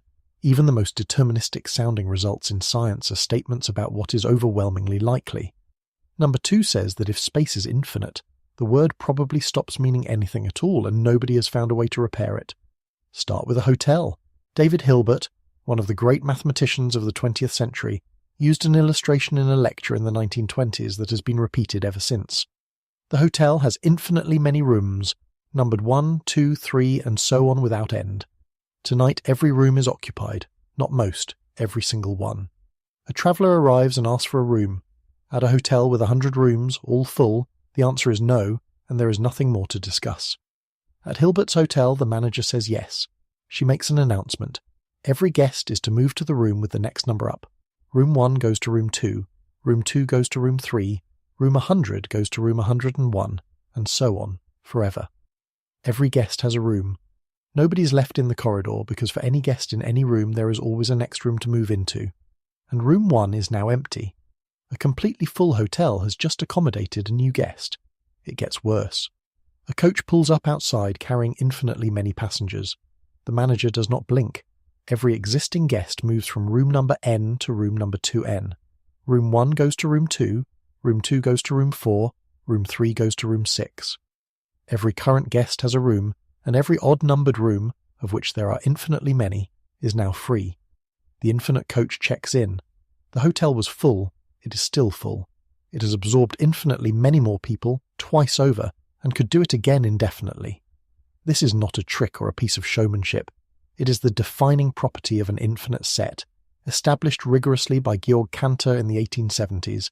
An infinite set can be put into one-to-one correspondence with a proper subset of itself. Half of the whole numbers is the same size as all of them. Infinity does not obey arithmetic, and any intuition trained on finite quantities will fail on it in ways that are not obvious in advance. Now bring that into physics. The best current measurements of the geometry of the universe are consistent with space being flat and unbounded. That is not a proven fact. The measurements have uncertainties, and a universe with a very slight curvature and a finite extent is not excluded. But flat and infinite is the simplest reading of the data, and it is the working assumption in a great deal of cosmology. Suppose it is right. Suppose space genuinely goes on forever, filled more or less uniformly with matter, as it appears to be on the larger scales we can survey. Then consider a finite volume of space, say, a sphere with a radius of a few hundred light-years, containing some finite amount of energy. Quantum mechanics puts a limit on how many distinguishable arrangements the contents of that volume can be in. It is a very large number, but it is a finite number. There are only so many ways to arrange a finite amount of stuff in a finite space to a finite precision. So you have infinitely many such volumes, and finitely many possible contents for each. Every arrangement must recur, not might, must, and not once, infinitely often. Which means that somewhere out there, at some enormous distance, there is a volume of space identical to the one you're lying in. The same room, the same bed, the same person in it, atom for atom, with the same memories, hearing the same sentence, and infinitely many more of them, and infinitely many that differ in one detail, and infinitely many for every variation you could specify. That conclusion gets a lot of attention, and I want to be clear that it is a consequence rather than a claim. It follows from infinite space plus finite state counting, and if either of those premises fails, it goes away. But the copies are not the problem. The copies are the attention-grabbing part. The real damage is elsewhere, and it is worse. Probability is a ratio. That is all it is. To say that an outcome is likely is to say that the number of ways it can happen, divided by the total number of ways anything can happen, is large. Favorable cases over total cases. Every statistical statement in science is that fraction, dressed up. Now make both of those numbers infinite. Suppose you want to know whether observers in the universe are more likely to find themselves in conditions like ours or in some other conditions. In an infinite universe, there are infinitely many of each. Infinity divided by infinity is not a number. It is undefined, and you cannot fix it by counting carefully, because the answer depends entirely on the order in which you count, and there is no correct order. Here is the clearest way to see that. Take the whole numbers and ask what fraction of them are even. Obviously a half. Now count them in this order: 1, 2, 4, 3, 6, 8, 5, 10, 12. One odd number followed by 3 evens, over and over. Every whole number appears exactly once in this list, so it is a perfectly valid enumeration. And in it, 3/4 of the numbers are even. Same set, same numbers, different counting order, different answer. And nothing in mathematics tells you which order is the right one, because both list every element exactly once. That is the measure problem, and it is not an obscure technicality at the edge of cosmology. It is the reason that certain otherwise attractive cosmological models cannot currently be tested at all. A theory that produces every outcome infinitely many times does not predict anything. You cannot say what a typical observer sees, because typical requires a ratio, and the ratio is not defined. Cosmologists have not simply shrugged at this. A great deal of serious work has gone into proposing measures, rules for how to do the counting in a principled way. There are proper time cutoffs, which count everything that happens before a certain time. There are scale factor cutoffs, which count by how much the universe has expanded. There are causal patch measures, which count only what a single observer could ever see. There are stationary measures, and light cone measures, and others. Each of them is defensible. Each of them gives different answers to the same question, and several of them give answers that are observably wrong. They predict that a typical observer should find conditions radically unlike the ones we actually find, which is a way of failing that is at least honest. There is no agreed criterion for choosing between them. The choice of measure determines the answer, and the choice of measure is not determined by anything. I want to give you one concrete example of how badly this fails, because in the abstract it sounds like a technicality, and it is not. Suppose you want to use a cosmological model to predict something we can check, say, the temperature of the leftover microwave background, or the density of matter, or how old the universe should look to a typical observer. In a model that produces infinitely many regions with varying conditions, you make that prediction by asking what the typical observer measures, so you need to count observers. Under one popular measure, you count everything that comes into existence before a given moment in a particular time coordinate, Then let that moment run to infinity. It sounds reasonable. It produces a specific and catastrophic failure. Because regions that expand fastest produce overwhelmingly more volume in any given interval, the count is dominated by observers who came into existence as late as possible, and the prediction becomes that you should find yourself in a universe far younger and far hotter than the one you are in by an enormous margin. That is called the youngness paradox, and it is not a small discrepancy. It says you should be extraordinarily surprised to be alive now rather than very much earlier, and the surprise is measured in many orders of magnitude. Change the measure. Count instead by how much the universe has expanded, or count only what a single observer's causal patch contains, and the youngness problem goes away, and different problems appear in its place. Some measures predict that you should almost certainly find yourself observing conditions that do not resemble anything we see. Some predict that you should be a fluctuation rather than an evolved being. Some produce no clean prediction at all. The failure mode is not that we cannot compute. It is that we can compute several incompatible answers, each with equal justification, and there is no principle inside the physics that tells us which computation is the legitimate one. The choice is being made by hand, and the answer follows from the choice. So here is what makes number 2 sit this high on the list. Every other paradox we have discussed is about the world. The sky, the arrow, the sun, the particle, the present moment, the potential, the vacuum, the horizon. They are all statements about what is out there and what it is doing. Number 2 is not about the world, it is about the instrument. It says that under a condition which may well be true, space being infinite, which is what our best measurements suggest, the mathematical tool that physics uses to say anything at all about anything stops functioning. Not gives a wrong answer, gives no answer, gives every answer, depending on how you approach it, with equal justification. And notice that this is the only rung on the list where more data does not help. You cannot measure your way out of it. The problem is not that we lack observations. The problem is that the reasoning that turns observations into conclusions requires a ratio that does not exist. You could survey the universe forever and be no closer. The word probably has been doing quiet work in the background of every sentence in this video. It is doing quiet work in the background of every sentence in every science paper ever published. And if space is infinite, nobody currently knows what it means. Which brings us to number 1. Number 1 is not about infinity, or observers, or horizons, or the structure of reasoning. Number 1 is about the energy of ordinary empty space, and about a calculation that physics performed, checked, and could not make come out right. A calculation that is wrong by a larger factor than any calculation in the history of science has ever been wrong by, and that has been wrong by that amount, unresolved, for 100 years. Everything on this list until now has been, in some sense, at an edge. The edge of the observable universe, the edge of the divisible, the edge of a black hole, the edge of the energies we can produce. Number 1 is not at an edge. Number 1 is in the room with you. It concerns the energy of ordinary empty space, the space between your hand and whatever your hand is resting on, and it is the largest failure in the history of quantitative science. Here is the setup, and it requires only 2 ingredients, both of which are things we have already established tonight. The first ingredient is that empty space has energy. This is not a fringe claim. It is standard quantum field theory, and it is the same framework that gives predictions matching experiment to 1 part in a trillion in other contexts. A field cannot be perfectly still. Uncertainty forbids it. Every field that exists, the electromagnetic field, the electron field, all of them, retains an irreducible baseline of fluctuation everywhere, including in regions with nothing in them. This is the zero-point energy of the vacuum, and it is not optional. It falls out of the equations.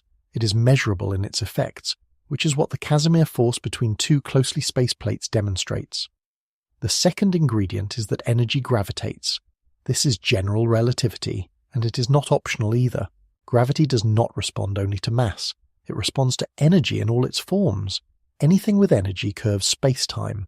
Now put those 2 together. Empty space has energy. Energy curves space-time. Therefore, the energy of empty space affects the expansion of the universe in a way that can be calculated.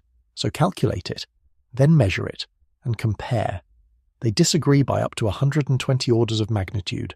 I need to stop and make that number physical, because at that scale, numbers stop registering as quantities and start registering as noise.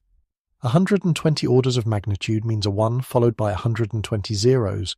There are, by the usual estimates, somewhere around 10 to the 80 atoms in the entire observable universe. So the error in this calculation is not merely larger than the number of atoms in the universe. It is larger than the number of atoms in the universe, squared, and then multiplied by another 10 billion billion billion billion. If you were off by that factor when measuring the width of a single proton, your answer would be substantially larger than the observable universe. This is not my characterization. The literature describes it, routinely and without embarrassment, as the largest discrepancy between theory and experiment in all of science, and as probably the worst theoretical prediction in the history of physics. Those are quotations from people whose job it is to be careful. Here is where the number comes from. To find the vacuum energy, you sum the 0-point contributions of the quantum fields across all their possible modes. That sum runs away unless you cut it off somewhere, and the natural place to stop is the Planck scale, the point where quantum gravity must take over and where we know our current theories fail. Cut off there, and you get a vacuum energy density of roughly 10 to the 113 joules per cubic meter. Now, the measurement. In 1998, 2 independent teams observing distant supernovae found that the expansion of the universe is accelerating, which implies a small positive energy density permeating space. The value comes out at around 10 to the minus 9 joules per cubic meter, 10 to the 113 predicted, 10 to the minus 9 observed, and you cannot escape by picking a more modest cutoff. Suppose you refuse to trust the theory anywhere near the Planck scale and stop instead at energies we have actually probed in particle accelerators, where the physics is tested and solid. That is a far more conservative choice, and it still leaves a discrepancy of roughly 50 to 60 orders of magnitude. There is no cutoff you can choose that makes this problem small. There is only a choice between catastrophic and slightly less catastrophic. Now, the word catastrophe in the name is not rhetorical flourish. It is literal, and this is the part that turns a technical embarrassment into something that concerns you personally. Suppose the vacuum energy really were anywhere near its natural predicted value. What would that universe look like? It would not look like anything. A vacuum energy of that magnitude drives expansion with overwhelming violence. Space would have been torn apart so fast that gravity could never have assembled anything. No galaxies would have formed. No stars would have condensed. No clouds of gas would have collapsed long enough for fusion to start. The universe would have gone from hot and dense to empty and inert within a fraction of a second, and it would have stayed that way forever. A thin, cold, structureless expansion with nothing in it and nothing that could ever happen in it. You are here. Therefore that did not happen. Therefore the actual vacuum energy is around 120 orders of magnitude below its natural value, which means something is cancelling. There are enormous positive contributions to the vacuum energy and enormous negative contributions. Different fields contribute with different signs, and what the observation is telling us is that when you add all of those enormous numbers together, they very nearly annihilate, leaving a residue about 120 orders of magnitude smaller than any individual term. That is a cancellation to something like 120 decimal places. Think about what that requires. 2 quantities arising from completely different physics, with no known relationship to each other, agreeing digit for 120 digits, and then differing. If they had agreed to only 119 places, the leftover would have been 10 times larger than what we observe. If they had agreed to 110 places, the universe would have been ripped apart before a single atom formed. Nobody knows why they agree. That is the paradox in its full form, and it is worth pausing to appreciate what kind of failure this is. It is not the case of physics lacking a theory. We have the theories. They are the 2 best tested frameworks ever constructed. Quantum field theory has been confirmed to 1 part in a trillion. General relativity has passed every test devised in a century, including ones its author never imagined. Both work, and when you use them together to ask a question about the most ordinary thing there is, how much energy is in empty space, they produce an answer wrong by more than any answer has ever been wrong. At the beginning of tonight I told you that in number 9, Zeno's infinite series was the number that shouldn't work and does. Add up infinitely many pieces and get a finite total, and you can walk across the room. This is the other kind. This is the number that shouldn't work and doesn't, and it is the largest error ever committed, and it is sitting underneath everything. The attempts to solve it are worth walking through. because they fail instructively. The most elegant proposal is supersymmetry. In a supersymmetric theory, every particle has a partner of the opposite type. Every boson has a fermionic partner and vice versa, and the vacuum contributions of the two types come in with opposite signs. In a perfectly supersymmetric universe, they cancel exactly, and the vacuum energy is precisely zero. That would be a beautiful answer. There are two problems. First, our universe is not supersymmetric. If it were, we would already have found the partner particles, because they would have the same masses as the ones we know. So supersymmetry, if it exists at all, must be broken. And broken supersymmetry does not give exact cancellation. It leaves a residue set by the scale at which the breaking happens, and that residue is still dozens of orders of magnitude too large. Second, the Large Hadron Collider has now searched extensively for superpartners in the regions where the simplest models put them, and has not found them. The second serious proposal is anthropic. Steven Weinberg made the argument carefully in 1987, before the acceleration was measured. He reasoned that if the vacuum energy varies between different regions of a much larger structure, a landscape of possible vacua, then observers can only exist in regions where it happens to be small enough for galaxies to form. He calculated the range that permits observers and predicted that the observed value should sit within it, near the upper end. When the measurement came in 11 years later, it fell in the predicted range. That is the only successful advanced prediction the vacuum problem has ever produced, and it deserves to be taken seriously. It also has a serious cost. It explains a number by appealing to a multiverse of regions with different values, and the moment you do that, you inherit the measure problem from number 2 on this list. Because to say that our value is typical, or expected, or probable, you need to count regions, and counting infinitely many regions requires a measure, and there is no agreed measure. Weinberg's argument is a genuine insight standing on ground we do not currently have. There are other directions. Some approaches propose that gravity is not fundamental at all but emergent, a thermodynamic phenomenon rather than a force, in which case the calculation may be malformed at the root, because it assumes vacuum energy sources curvature the way ordinary matter does. There are sequestering mechanisms which try to make gravity blind to the vacuum contribution. There are dynamical relaxation models, where the vacuum energy starts large and evolves down to something small. Each has advocates. None has consensus. None has passed a test that the others failed. So this is where physics stands on number 1, tonight, 100 years after the problem was first noticed in the 1920s. The most pervasive thing in existence is empty space. There is more of it than anything else by an enormous margin.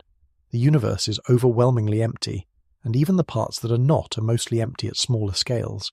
And the most pervasive interaction is gravity, which acts on everything, everywhere, without exception, and cannot be shielded.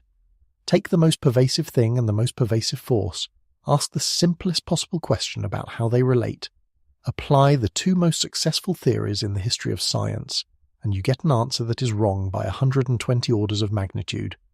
That is not a theory in need of refinement. That is a theory being told in the largest possible font that it is asking the question wrong. And the reason there is anything here at all, galaxies, stars, the heavy elements, the planet, the room, the body lying in the bed, is a cancellation to 120 decimal places that nobody has ever been able to account for. So that is the list, 10 down to 1. But there is something they do together that none of them does alone, and it is not what I expected when I started assembling them. Two things emerge when you lay these side by side, and neither of them is visible while you're inside any single one. The first is about location. Look at where the unresolved ones actually sit. The vacuum catastrophe is quantum field theory's vacuum handed over to general relativity's gravity. The firewall is quantum information handed to a general relativistic horizon. The Unruh effect is a quantum field observed from an accelerated frame in a relativistic spacetime. The measure problem is probability applied to a general relativistic infinity. Even the particle from the void, in its most radical proposed resolution, would be relativity's foundational symmetry failing at energies where quantum gravity is expected to show up. Every single unresolved item on this list is located precisely on the seam between our two great theories. Not scattered around physics, not distributed across different subjects, all of them in the same place on the one line where the framework that describes the small meets the framework that describes the large, and they have been sitting there a long time. The vacuum catastrophe has been recognized since the 1920s, The information paradox is more than 50 years old. The measure problem has resisted every proposed solution for decades. This is not a fresh crop of difficulties. It is the same wound, and it has not closed. The second observation is stranger, and I did not see it coming until the rungs were in order. Look at the direction several of them resolve in.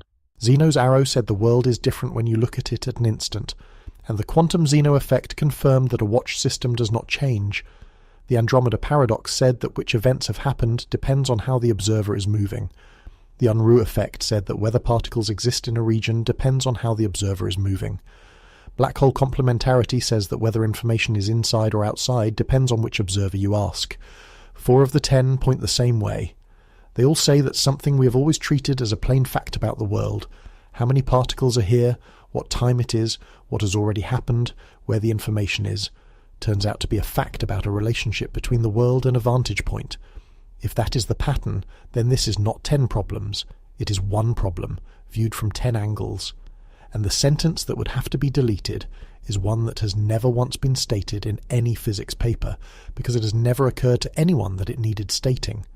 The sentence is, there is a view from nowhere. That is the assumption running underneath all of it, that there exists, at least in principle, a complete objective description of the universe that is not from any particular position or state of motion. A God's eye account. Physics has always written as though it is describing that account, and has treated the observer as an inconvenience to be corrected for, rather than as part of the description. Every one of those 4 rungs suggests that the correction cannot be made, that certain quantities do not have observer-independent values, not because we are ignorant, but because there is nothing there to be ignorant about. Now, I want to be careful, because that is a pattern, and patterns are seductive, and it may be a coincidence. Nobody has turned that observation into a theory. It is a shape, not a solution, and the history of science is full of people who saw a shape and mistook it for an answer. But there is one more thing worth putting on the table, and it is the reason to end this on something other than dread. Go back to what a paradox is. Every one of these is a contradiction inside what we already believe, and the historical record on contradictions inside what we already believe is remarkably consistent. Olbers' dark sky was a contradiction for 200 years, and it looked like a wall. The sentence that went was, "The universe is eternal." It went, and cosmology was built in the space it left. The ultraviolet catastrophe was a contradiction, and it looked like a wall. The sentence that went was, "Energy is continuous." It went in 1900, and quantum mechanics came through the gap, and everything electronic in your house is downstream of it. The tension between Maxwell's equations and Newtonian motion was a contradiction, and it looked like a wall. The sentence that went was, "Simultaneity is absolute." It went in 1905, and relativity came through, and we found out that space and time were one thing. In every case, the situation immediately beforehand looked exactly like the one we are in now. 2 well-tested frameworks, a contradiction between them that would not resolve, a period of decades where the best people in the field made no progress, and a widespread suspicion that the problem might be permanent. In every case, the resolution was not a discovery. It was a deletion, and in every case the sentence deleted was one that nobody had noticed they were saying. There is a counterweight to that optimism, and I do not want to leave it out, because the cheerful version of this argument gets made too often and too easily. The 3 historical cases I just gave you all had something in common that we do not currently have. In each of them, there was an experiment. Planck had actual measurements of the radiation coming out of hot cavities, precise enough that a wrong theory could be seen to be wrong. Einstein had the Michelson-Morley result and a mountain of electromagnetic data. The resolutions were constrained by numbers that had already been taken, and that is what stopped the theorizing from wandering off. For most of what is unresolved on this list, the relevant experiment is not merely difficult, it may be permanently out of reach. To probe the Planck scale directly with the accelerator technology we understand, you would need a machine of astronomical dimensions. To settle the firewall question, you have to fall into a black hole and report back, which is not a description of an experiment so much as a description of why there will not be one. To measure the Unruh effect directly, you need accelerations 20 orders of magnitude beyond anything achievable. To resolve the measure problem, you would need to survey an infinite universe. That is a materially different situation from 1899. It is possible that the reason these have not been solved in a century is not that nobody has been clever enough, but that the experiment which would tell us which sentence to delete is one that cannot be performed by anything living inside the universe it is asking about. So the honest position on all 10 of these is not despair, and it is not confidence. It is that physics is currently standing in front of a wall that has, historically, always turned out to be a door, and that nobody yet knows which sentence is the handle, which leaves one question, and it is the one that should keep you up rather than any black hole. There is one more thing to say, and it is the only part of tonight that is about you rather than about physics. Every resolution we walked through arrived the same way. Something got deleted, and in each case, the thing deleted was not on anyone's list of questionable ideas. It was not being debated. It had no defenders because it had no opponents. It was simply the background, a sentence so obvious that nobody had ever bothered to say it out loud, which is precisely why nobody had ever noticed it might be wrong. In 1823, the sentence was, "The universe is eternal." If you had asked Heinrich Olbers to list his assumptions, that would not have made the list. It was not an assumption. It was just how things were. In 1895, the sentence was, "Two events either happen at the same time or they do not." Try to imagine being told then that this would need to be surrendered. It would not have sounded like physics. It would have sounded like nonsense because it is not the kind of thing that can be true or false. It is the shape of the question, and that is the pattern I would like to leave you with, because it has a consequence that is easy to miss. Whatever gets deleted next is not on the list of things we currently find suspicious. It is not dark matter or the multiverse or string theory or any of the ideas that get argued about. It is something we are all saying tonight constantly in every sentence without hearing ourselves say it. It might be that space can always be divided. It might be that there is a single present moment. It might be that the contents of a region are a fact about the region. It might be that there is a view from nowhere. It might be something none of us has been able to hear yet, because the whole difficulty with the sentence nobody wrote down is that you cannot go looking for it. If you could notice it, it would already be a question, and it would already have been answered. There is something else in that pattern that I find quietly reassuring, and I want to name it before we finish. Every one of the 4 solved paradoxes on this list was solved by somebody who was, at the time, doing something that looked like a waste of effort. Planck was fitting a curve to radiation data, and did not believe his own solution for years afterwards. He called the quantization an act of desperation. Poe was writing a prose poem that almost nobody read, and that his contemporaries regarded as the work of a man in decline. Aharonov and Bohm were re-examining a piece of mathematical bookkeeping that everybody had already agreed was not physical. The thing that ended up mattering did not look important while it was being done. That is worth knowing, because the natural response to a list like this is to feel that the interesting work is finished, and the remaining problems belong to some other order of person. The historical record does not support that. The remaining problems belong to whoever is still willing to be bothered by a sentence everybody else finds obvious. Here is the last thing. We began tonight with the darkest and emptiest thing available, the black between the stars, and found that it was not empty and not meaningless, and that it had been quietly announcing the age of the universe to everyone who ever looked up, in a language nobody could read for 2,000 years. And we ended in the same place. The energy of ordinary empty space, which is the largest unsolved problem in physics, is not out at the edge of the observable universe or down inside a black hole. It is in the gap between your hand and the surface it is resting on. It is in the space between your body and the ceiling. It is everywhere. It is closer to you than anything, and we have never once been able to calculate it correctly.